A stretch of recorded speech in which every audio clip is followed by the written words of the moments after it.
Hello guys, welcome to my channel. ఈరోజు మీకు అప్పటి కాలంలో జమీందార్స్ మన తెలంగాణలో ఎలా రూల్ చేశారో చూద్దాం. సో ఈ వీడియోని ఇక మొదలు పెడదామా. నెంబర్ 1 వచ్చేసి జమీందార్స్ని మన తెలంగాణలో దొర అనే పిలిచేటోళ్ళం. దొరల దగ్గరకు పోయేటప్పుడు ఓన్లీ పంచ కట్టుకొని నమస్కారం పెట్టుకుంటా పోవాలి, లేకపోతే మంచి బట్టలతోటి పోతే చంపేస్తారు.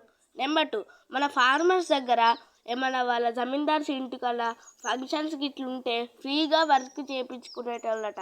దీన్ని వెట్కి పీషన్స్ అని అంటారు. నెంబర్ 3, కొన్ని జమీందార్స్ దగ్గర 1000+ ఎకర్స్ ఉండేయట. అట్లా 550 మందికి ఉండేయట 1000+ ఎకర్స్. కొన్ని మందికి 1,00,000 ఎకర్స్తో ఉండేయట. ఇంకా ఈ టార్చర్ని భరించకుండా ఒక లేడీ, చెక్కెలి ఐలమ్మ అనే లేడీ 1946 జూలైన నేను ట్యాక్స్ కట్టానని బెదిరించిందట జమీందార్కి. ఇక తర్వాత అందరూ ఆమెనే సపోర్ట్ చేసుకుంటా ఇక జమీందార్స్ని అందరూ తరిమేశారు. ఇక అందరు జమీందార్